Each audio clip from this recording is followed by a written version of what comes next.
Bismillahirrahmanirrahim. Alhamdulillah wassalatu ala Rasulillah wala haula wala quwata illa billah. Bulan Ramadan, syahrul Quran. Bulan Al-Quran. Tapi ya yang namanya seorang perempuan ya dia ada waktu haid. Kadang kan gigit jari, sedih.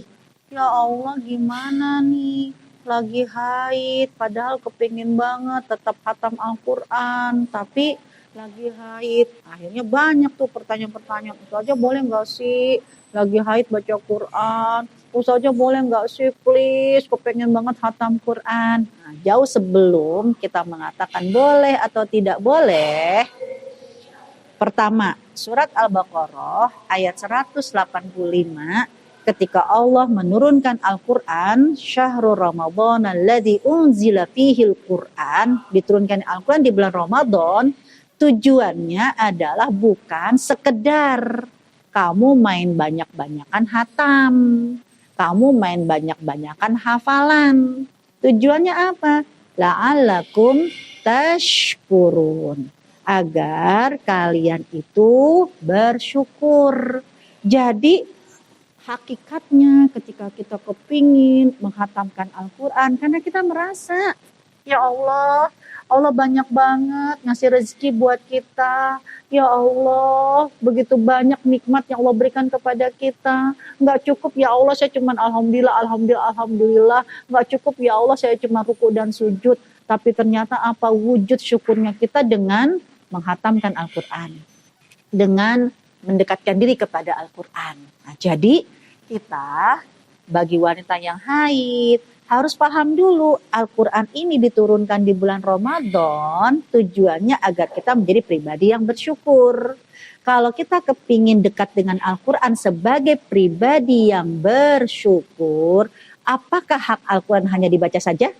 Tidak.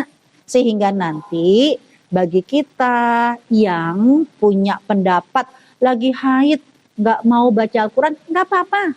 Tapi tolong pribadi bersyukur dengan cara mendekatkan diri kita dengan Al-Quran ketika kita tahu apa itu hak Al-Quran.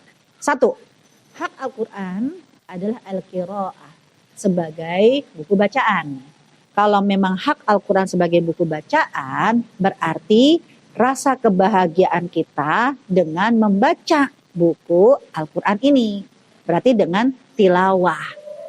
Nah, sekarang bagi mereka ketika kepingin tahu boleh atau tidak boleh membaca Al-Quran bagi wanita yang haid, bagi wanita yang junub, tolong ya teman-teman sekalian, lihat dalam surat Al-Waqiah dari ayat yang ke-77 sampai ayat yang ke-79. Di mana Allah Subhanahu wa taala menyebutkan a'udzubillahi minasyaitonirrajim, bismillahirrahmanirrahim, innahu laqur'anun karim.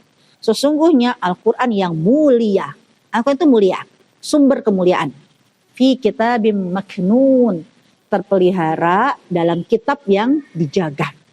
La yamassuhu illal mutahharun. Tidak boleh ada yang menyentuhnya kecuali mereka yang suci. Nah, dari ayat ini itu ada dua versi, ada dua pendapat. Quran yang mana yang dimaksud? Karena dalam surat Yasin, Allah menurunkan Al-Quran dan menyimpan Al-Quran ini kan dengan dua cara. Pertama, Tanzilal Aziz. Allah menurunkan Al-Quran dengan sifat Allah Aziz, Maha Perkasa. Maksudnya apa? Al-Quran diturunkan dengan sifat Allah Maha Perkasa. Sudah seperti ini nih 30 juz dari Al-Fatihah sampai An-Nas dibawa oleh malaikat Jibril, tapi tersimpan bal huwa Qur'anul Majid fi lauhil mahfuz. Di lauhil mahfuz.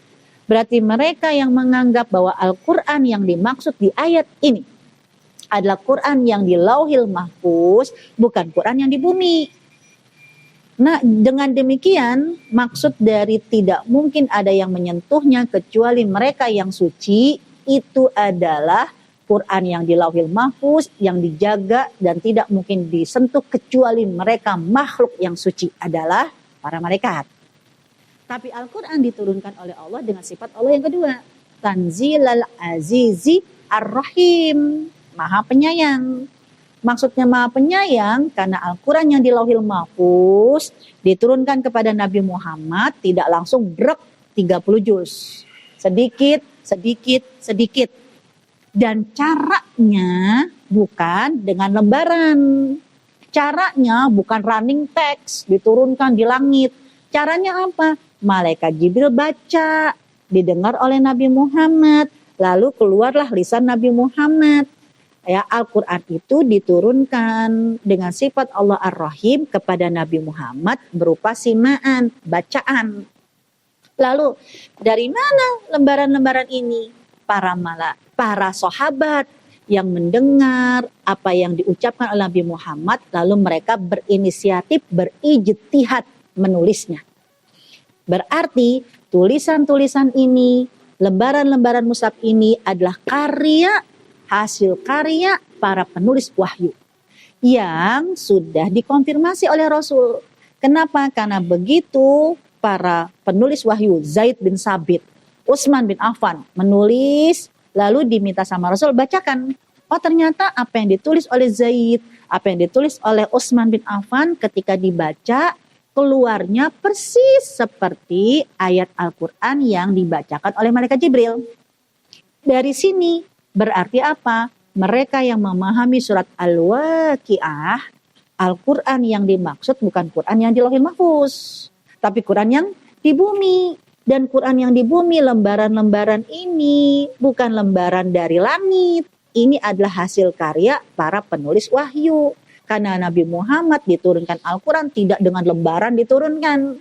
Tidak dengan running text, alif lempeng, waw bengkok. Enggak, itu ijtihad para penulis wahyu. Sehingga bagi mereka yang bermadhab dan berpendapat bahwa Quran yang dimaksud adalah Quran yang di bumi, berarti tidak boleh menyentuhnya kecuali mereka yang tidak junub, mereka yang tidak haid, tidak nifas. Sedangkan bagi mereka yang berpendapat bahwa yang dimaksud adalah Quran yang di langit, itu berarti tidak mungkin disentuh kecuali hanya para malaikat, bukan Quran yang di bumi. Quran di bumi berarti no problem, mau dibaca, mau dipegang oleh wanita yang haid, orang yang junub, gak masalah. Karena ini bukanlah lembaran suci yang menjadi wahyu yang diturunkan dari langit. Ini adalah produk buatan manusia. Dengan demikian, kalau sudah terjadi perbedaan pendapat saja, silahkan teman-teman yang mau pakai tetap baca, ada madhabnya. Itulah madhab Imam Maliki. Teman-teman yang enggak, aku enggak mau baca. Kenapa? Karena ini kan Quran yang di bumi. Itulah madhab Imam Syafi'i, no problem. Tapi bukan berarti akhirnya wanita yang sedang haid karena pakai madhab Imam Syafi'i nggak boleh nyentuh Al-Quran, akhirnya jauh dari Al-Quran. Dia harus punya strategi yang berikutnya agar tidak terhalang dengan bulan Ramadan, bulan Al-Quran. Gimana tips yang berikutnya? Kalau membaca dia punya halangan, hak Al-Quran yang kedua adalah sebagai al-huda, sebagai petunjuk. Kalau sebagai petunjuk berarti kan kita harus tahu ini Al-Quran nyuruh ke kanan, nyuruh ke kiri, nyuruh ke depan, atau nyuruh ke belakang. Dengan demikian apa? Target ketika Al-Quran sebagai petunjuk, maka agenda yang harus kita lakukan bagi wanita yang haid, ya jika memang tidak mau baca Al-Quran karena haidnya silahkan. Tapi mulailah dengan membaca terjemahannya atau membaca tafsirnya. Dan saya tidak rekomendasikan kalau membaca terjemahan seperti kita tilawah. Jaka sembung agak nyambung. Satu halaman kita baca Al-Quran, satu halaman baca terjemah, satu halaman baca Al-Quran, satu halaman baca terjemah. Kayak begini, maaf. Hatam gak hatam-hatam, paham gak paham-paham. Kalau mau dengan memahami sebagai petunjuk melalui baca terjemahan, bacanya berdasarkan dengan mufrodat, kosakata. Misal, kita kepingin tahu tentang sabar, kumpulkan semua ayat-ayat tentang sabar.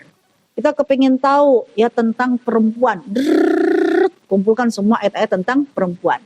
Agar kita tahu, oh ini loh petunjuk tentang sabar, oh ini loh petunjuk tentang perempuan. Baru nanti ditambah dengan tafsirnya. Hak Al-Quran yang kedua. Hak Al-Quran yang ketiga apa? Dijaga. Ada yang menjaganya dengan hafalan, ada yang menjaganya dengan tajwidnya, dan ada yang juga menjaga dengan hidupnya. Kalau Rasul kana khuluquhul Quran, akhlaknya ada Al-Quran, maka kita pun juga demikian. Bulan Ramadan bagi wanita yang haid, kalau dia tidak membaca silahkan.